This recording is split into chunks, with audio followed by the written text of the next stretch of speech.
The loaded clip is a Camtasia recorder capture where markers were added using recorder at logical breaks in the narration. I'll expose the markers, Control M, and I'll zoom in just a little bit here. First step is to navigate to a marker using the marker flags themselves. There's currently a bug in Camtasia where you cannot navigate between recorder markers directly unless you displace the playhead one frame. I'll demonstrate. We'll double click here. That's fine. But I can't navigate using Control right bracket to the next marker. It won't go. But if I displace to the right one frame, then Control right bracket works. So use the marker flags to navigate to the markers. Select the main clip and add a split. Navigate to the next marker, select, add a split. Off camera, I'll do the rest of these. I've completed that process. If I select them all, you'll see now that each marker span has been designated as its own separate object on the timeline. Let me send the playhead back to the beginning. Zoom in some more. Next step is to add a caption so it spans the place between each one of these markers. So it's Shift C adds the first marker, and I'll drag him over and come back. All right? Then it's Shift C again, and I'll add the caption. Shift C, and I'll span that caption. Off camera, I'll do the rest of these. I've now completed that process. There's a blank caption for every span between the markers now. I'm going to zoom in a little bit here. And I'm going to double tap the first caption. Puts me in the caption UI. I'm going to use the Enter key to play, which will play this narration. I'm going to log an activity that I did this morning. Okay, I'm going to use Windows voice typing. To repeat that, I'm going to use Windows key H. I'm going to log an activity that I did this morning. All right, I'm going to play it again using the Enter key to make sure I got it right. I'm going to log an activity that I did this morning. That sounds okay. I'll double tap on the next caption, puts me there, select, and I'll use the Enter key to play this one. I'll start by clicking the New Activity command button.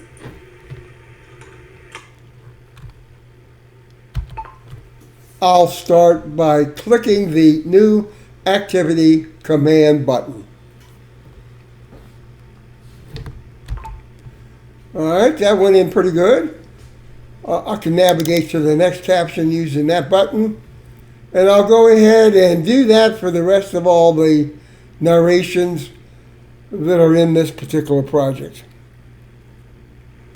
After I'd entered text or transcripts for all those captions, I would go back to the first one, double tap it. I'm in the caption UI. Note the cursor because it indicates we have the focus. I'll use Control A to select everything. Control C puts it on my clipboard. Then I would navigate to an instance of Microsoft Word, new document. Control V, paste that there. Back in Camtasia, I'll double tap on the next one. It's selected. Control A, Control C. Back in Word, Control V. Back in Camtasia, I'd go to the next one. I would continue copying all these captions that way and putting them into a Word document. back in Word after all the text that have been copied over. I'm going to start Windows 11 Read Aloud. So that's Control Alt Spacebar. What I would do is I would triple tap the first line. That selects the whole line.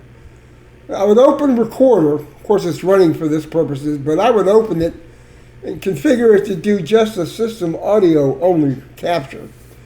I'd start a capture and then I would play this line by clicking this button.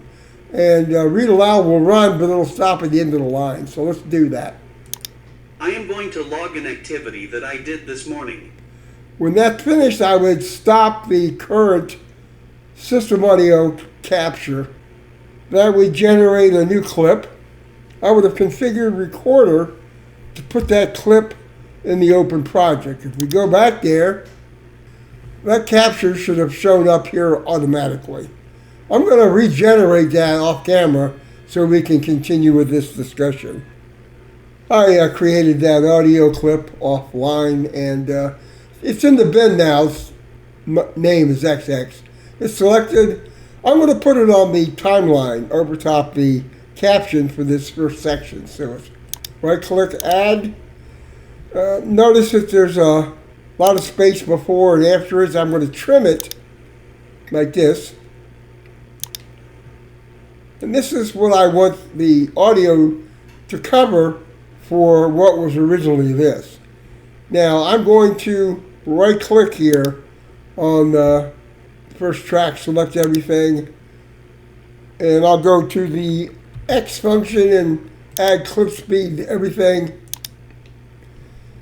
Then I'll go back and select my original video clip. I'm going to silence it. I don't need that audio anymore. I'm going to open up clip speed and drag it back so that the original video now matches the new audio. And we'll play it and see how she sounds. I am going to log an activity that I did this morning. Okay, that sounds pretty good. I'm going to advance to the beginning of these clips.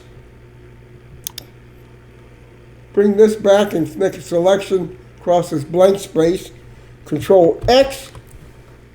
And now I'm ready to do the same thing for the next section. I will do that for this section and all the remaining items. When you finish adding those audio sections to all the original videos, trimming them back, and embellishing the project otherwise, this is what you get. You get a bunch of short segments using avatar voice that will give you a much cleaner sounding narration. Let's see how this sounds. I am going to log an activity that I did this morning. I'll start by clicking the New Activity command button. Okay, sounds real good. You may have noticed I added some dynamic captions here and some cursor effects, but that's pretty much how you make that happen.